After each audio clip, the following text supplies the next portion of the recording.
Olá a todos, espero que estejam bem. Vamos à nossa palestra, agradecendo a Deus pela oportunidade de estarmos aqui reunidos. Pai nosso que estás no céu, santificado seja o vosso nome. Venha a nós o vosso reino, seja feita a vossa vontade, assim na terra como no céu. O pão nosso de cada dia nos dai hoje.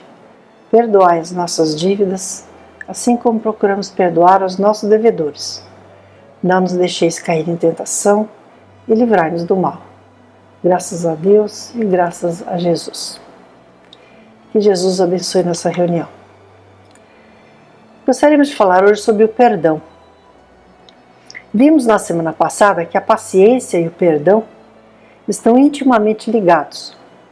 Devemos sempre perdoar aquelas pessoas difíceis que Deus coloca no nosso caminho, que nos impõem sofrimentos, testando a nossa paciência. E o perdão sempre é uma forma de caridade, né? E no Livro dos Espíritos, na questão 886, sobre caridade e amor do próximo, Kardec pergunta aos Espíritos: qual o verdadeiro sentido da palavra caridade? Como a entendia Jesus? E foi respondido: benevolência para com todos, indulgência para as imperfeições dos outros e perdão das ofensas. Então essa é a definição que os Espíritos oferecem sobre a forma como Jesus entendia a caridade. Benevolência, indulgência e perdão. Para ver como o perdão é importante, né? Então vamos ver aqui uma ocorrência em abril de 2022. Então é um fato que ocorreu aqui, né? Revoltados pela inabilidade da polícia de lidar com os ladrões de carga em cidade brasileira, que ficava na fronteira, cansados de terem suas cargas roubadas, de serem agredidos nos assaltos e de ver alguns companheiros até ser assassinados pelos bandidos, os motoristas de caminhões se reuniram, investigaram por conta própria, encontraram os ladrões e, num ato terrível de vingança, cortaram-lhes todos as mãos. Uma atitude terrível, né? Ou seja, as vítimas se igualaram na violência aos vilões, né? Em vez de perdoar. E nós, como é que estamos? Estamos perdoando? Temos é que entregar a Deus a justiça, né? E não querer fazer a justiça com as próprias mãos. E então, em contraposição ao que esses motoristas fizeram, o espírito Neio Lúcio nos relata no seu conto A Mensagem da Compaixão, do livro Jesus no Lar, psicografado pelo Chico, né? Que certa vez, e aqui a gente vai resumir bem, né? Jesus foi questionado pelos apóstolos sobre como reagir às calúnias, a ataques violentos, ofensas, traições, falta de imparcialidade na justiça, quedas morais de cônjuges, né? Tudo que acontece, na verdade, até hoje na humanidade, né? Cada um foi fazendo esses questionamentos e Jesus ia respondendo a cada um deles, né? Sempre falando do perdão. E no fim Jesus concluiu: se pretendemos banir os males do mundo, como esses motoristas, né, queriam banir os males que lhes afligiam, né? Jesus diz: cultivemos o amor, que se compadece no serviço que constrói para a felicidade de todos. Ninguém se engane, as horas são inflexíveis instrumentos da lei que distribui a cada um segundo as suas obras. Ninguém procure sanar um crime, praticando outros crimes, porque o tempo tudo transforma na terra, operando com as labaredas do sofrimento ou com o gelo da morte. Então, que deixemos nas mãos de Deus, né, essas questões, né? Ele é que sabe das coisas, né? Nós temos é que perdoar. E quem erra, né, como diz aqui, né, quando ele fala do tempo, na verdade é Deus, né? Ele opera com o sofrimento, né, ou com o gelo da morte. Então, ou a pessoa vai sofrer em vida pelo que fez, ou vai desencarnar e um dia, em outro, talvez em outras encarnações, vai ter que resgatar o erro, né? Mas é Deus que cuida de tudo isso. A nós cabe perdoar. E falando então, continuando a falar em perdão, né? Vamos ler aqui um poema de Maria Dolores, chama-se Perdão e Paz. Está no livro A Vida Conta, psicografado pelo Chico. É um poema que parece prosa. E então Maria Dolores nos conta. E parece um conto. O refúgio de amor da Boa Nova, denominado Casa do Caminho, albergava um montão de pessoas em prova, entremostrando fartamente doença, inquietação, cansaço e desalinho. O sol se despedia no poente. Tudo em Jerusalém, no entardecer, requeria parada de lazer depois do dia quente. Entretanto, na casa do Senhor, intensa prosseguia a tarefa de paz, de compreensão e amor. Enfermos sem família que os quisesse, débeis mentais em desvalia, mulheres desoladas, crianças de ninguém colhidas nas calçadas, junto dos companheiros de Jesus, alinhavam-se em prece, rogando ao céu socorro, amparo e luz. No transcurso do dia, Simão Pedro suara e trabalhara tanto que se acolhera a sós em singelo recanto, tentando se esquivar a estafa que sentia, mas um dos assessores veio apressado pelos corredores e disse-lhe através da voz tremente: Irmão Pedro, chegou à nossa porta um velhinho em feridas, geme e grita com dores incontidas.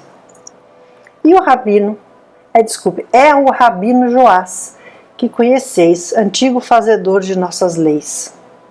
E Pedro aprumou-se e respondeu, como quem se arrojara a intenso asco: Joás, filho de Aquim, o terrível carrasco, que odeia o mundo galileu? Em seguida indagou do jovem emissário: Não conheces a trama do Calvário? Pois não sabes nos textos em que estudas que foi ele um dos vários matadores que aconselharam Judas a complicar o mestre inesquecível? E dando um murro à mesa, Pedro juntou: É impossível, aqui não entrará semelhante traidor, que ele sofra por lei da natureza, remorso e enfermidade entre gritos de dor.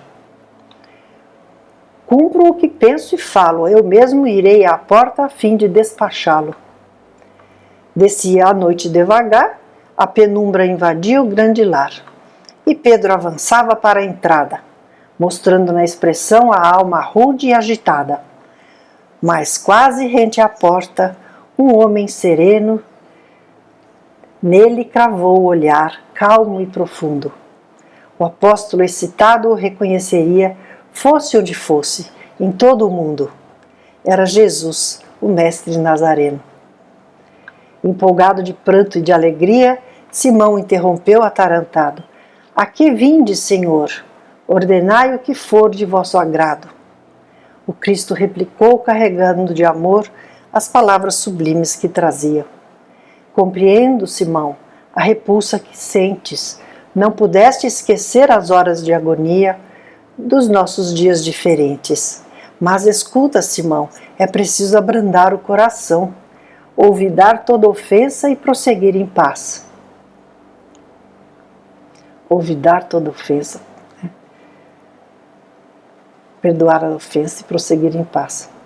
Pedro, ou esquecer a ofensa, né? Pedro, venho pedir-te por Joás. Então Jesus estava pedindo por das pessoas que o martirizou, né? Ele já não é mais o duro algoz de outrora.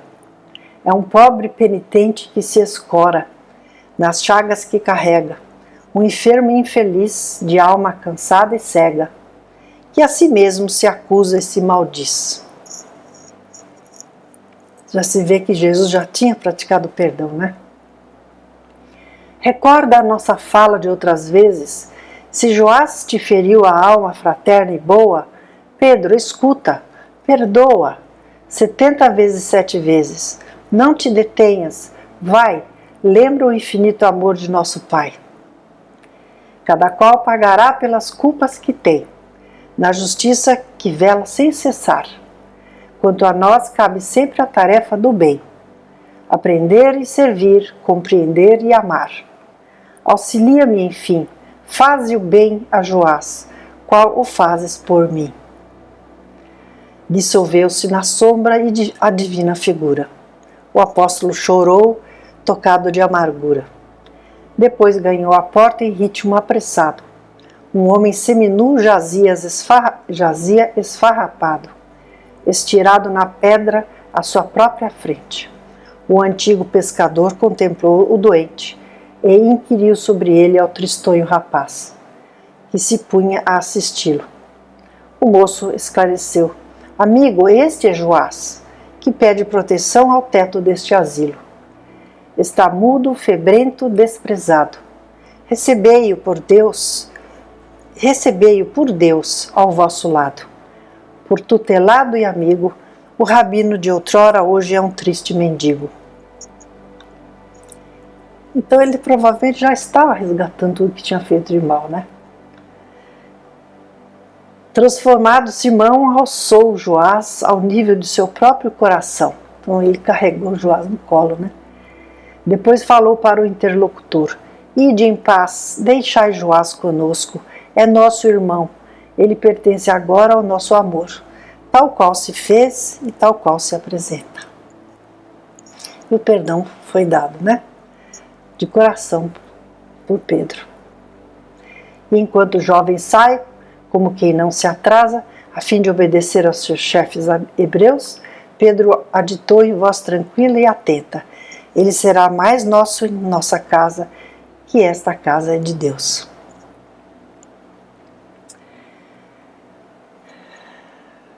Então há muito que se falar, né, sobre o perdão, mas fiquemos aqui com esses ensinamentos, né? Vamos perdoar para sermos perdoados, pois temos um passado complicado a resgatar, todos nós, né? E Jesus já nos disse, como lemos no Evangelho: se perdoardes aos homens as ofensas que vos fazem, também vosso Pai Celestial vos perdoará os vossos pecados.